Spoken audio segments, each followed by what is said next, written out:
নমস্কার বন্ধুরা, আশা করি আপনারা সবাই ভালো আছেন। আজ আমি বানাবো সাবুদানা দিয়ে একটি স্পেশাল রেসিপি।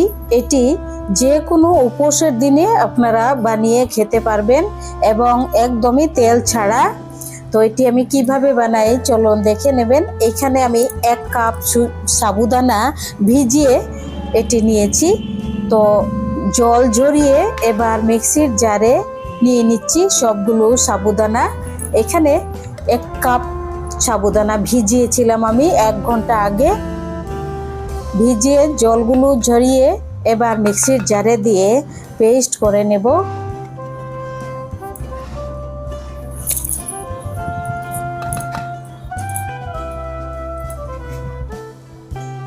এখন দিয়ে দিচ্ছি আধা কাপ মতো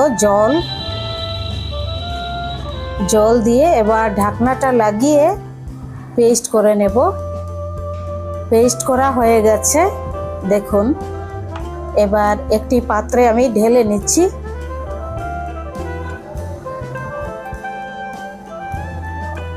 খুব বেশি জল দিলে ভালো হবে না, আধা কাপ জল দিয়েছি।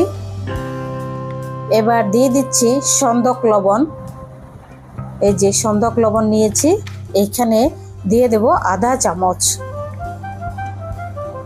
লবণের দানাটা অল্প বড়, তাই আধা চামচ দিলাম। তারপর দিয়ে দিচ্ছি 1 চামচ আদা, একদম মিহি করে গ্রেট করে 1 চামচ আদা। তারপর দিয়ে দিচ্ছি 1 চামচ কাঁচা লঙ্কা কুচি। তারপর দিয়ে দিচ্ছি অল্প একটু ফ্রেশ ধনিয়া পাতা।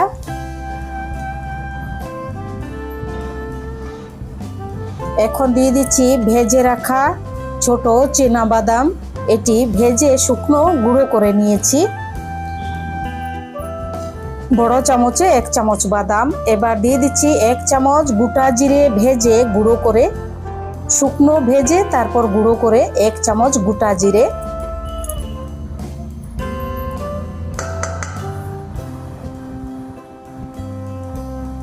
তারপর দিয়ে দিচ্ছি বড় 1 চামচ এই যে একটি আলু সেদ্ধ করে গ্রেট করে, এখানে একটি আলু সেদ্ধ করে কাদ্দুকাস করে দিয়েছি। এবার দিয়ে দিচ্ছি 1 চামচ টক দই, বড় চামচে 1 চামচ টক দই। এবার সবগুলো মিক্স করে নিচ্ছি। প্রথমে মিক্স করার পর দিয়ে দেব অল্প একটু আধা চামচ গোলমরিচের পাউডার, মানে কালো মরিচ,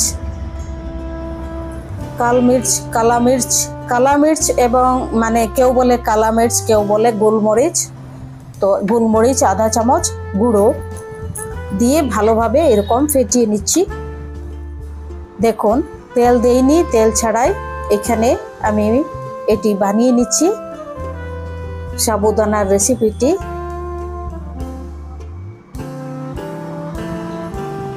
গ্যাসের ফ্লেমটি একদম লো করে 2-3 মিনিট রেখে, এই যে দেখুন 2-3 মিনিট হয়ে গেছে। 2-3 মিনিটে তৈরি হয়ে গেল। এই পিঠটা ভাজা হয়ে গেছে, এই সাইড ভাজা হওয়ার পর এখন একটি পাত্রে ঢেলে নিচ্ছি।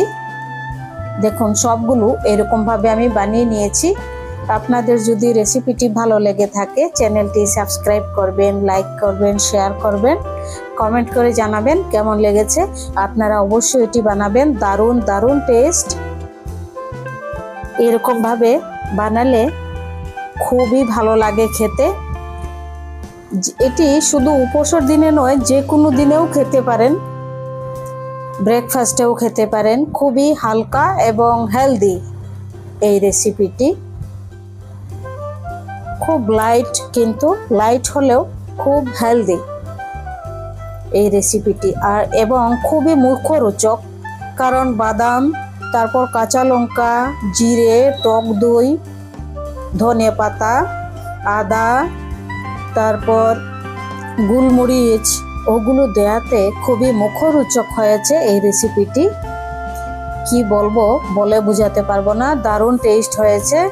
কিন্তু আপনারা চাইলে এখানে চিনি অ্যাড করতে পারেন। আমি চিনিটা দেইনি, কারণ এমনিতেই মিষ্টি লাগবে। বাদাম আছে যেহেতু অনেকটা, বড় চামচে 1 চামচ বাদাম।